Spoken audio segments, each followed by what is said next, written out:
Hi, my name is Mary Catiel, and I have been a registered nurse for 45 years. 40 years of that has been here on the island of Lana'i. I came here, sent from Maui Memorial in 1974, January, and I was not going to stay long, but I fell in love with the place, the people, something I had never seen before. What I find now, 40 years later, after working most of the time, and I have retired and I come back because they are short-staffed, is that there are definite needs here.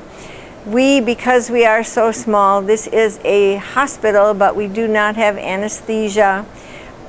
Ladies cannot have a scheduled planned delivery here. They must leave the island perhaps 2 weeks before their due date, which is an inconvenience and a cost that they don't know how they're going to do. We do not have a whole lot of consulting physicians, such as regular cardiologists or orthopedic doctors. We do not have ophthalmologists.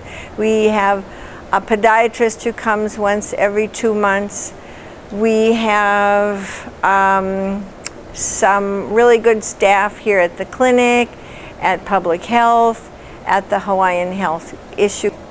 We have a lot of needs right now, and some of them are like assisted living. We need assisted living. Our demographics have changed. Our elderly were not so many years ago, and now they are perhaps 25 to 30% of the population. There's 3,000 people here, so you can figure that it's a very work-oriented population, and a lot of 60 to 70-year-olds, if they are still healthy, continue to work for the resorts or wherever they can find jobs.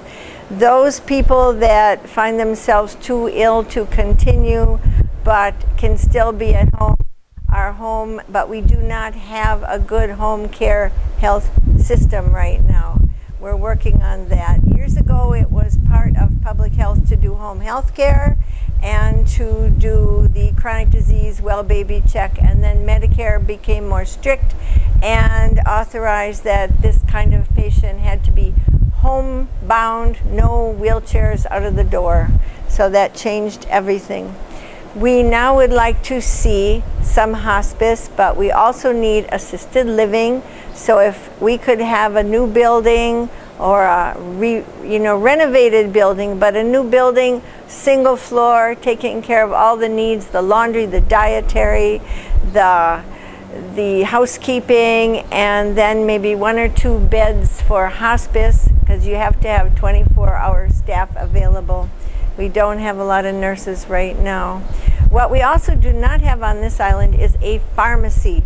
We have pharmacy dispensaries at the clinic, but we do not have a pharmacy that people can go into and look for durable medical equipment or dressing things that they need.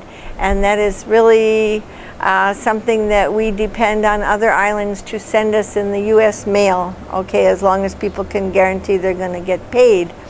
Let me see what else I was trying to think of. Because ladies do not do regularly scheduled deliveries here, sometimes their prenatal care is put on a back burner. And then when they have the babies off island, hopefully they come back healthy, but there's no real postpartum care, okay? And there's lots of needs we have, lots of needs. We need to have more than we do now. Things are better, people are seen regularly, but we would like to see some improvement. I have just recently become part of the State Health Planning Developmental Group, part of the Governor's Commission for 4 years, and I find it very interesting that now all of the islands have representatives and we listen to each other. We need to talk to someone who cares and wants to help us. We're fortunate we've had good doctors, but a lot of young doctors don't want to stay here very long because it's not too exciting for their families or their wives. When we heard that Larry Ellison was indeed purchasing most of this island, we were quite excited. We have lots of issues we would like to discuss with him or whoever from his team he assigns to health needs on this island.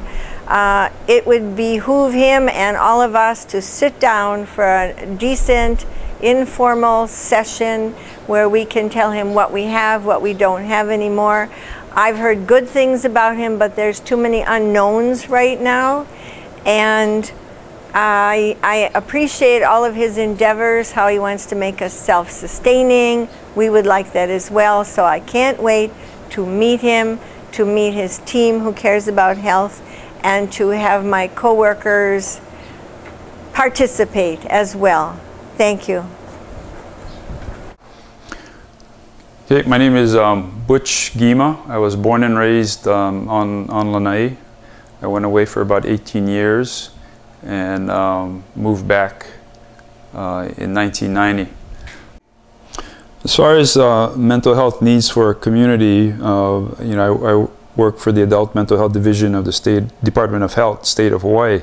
One of the good things about living on the island of Lana'i is the community takes care of each other, and that has helped reduce the amount of residents having to be institutionalized or hospitalized. One thing that I have to be aware of, and I'm letting my superiors know of, is that there is the potential of an increase in population for our community, so we have to plan accordingly. There's no way that just one social worker, myself, can meet the needs of potentially 5,000, 6,000, or 7,000 residents on the island. And so, we have a lot of lead time to have the budget adjusted so we can have more psychiatric services. For now, I have 35 patients. We have a psychiatrist coming once a month, an advanced practice RN with prescriptive authority coming once a month, and for now that is meeting our needs. But as the population increases, then we're going to have increased need for psychiatric services. So,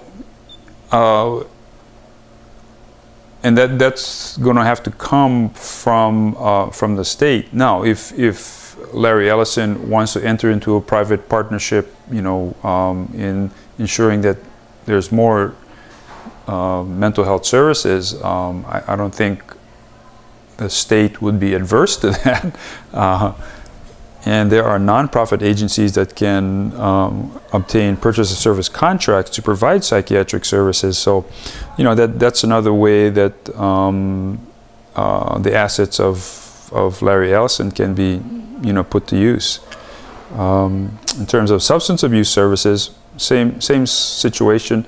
Aloha House gets its funding from the Alcohol and Drug Abuse Division of the Department of Health. So yeah, we're gonna have to plan accordingly with the increase in personnel and services as the population increases.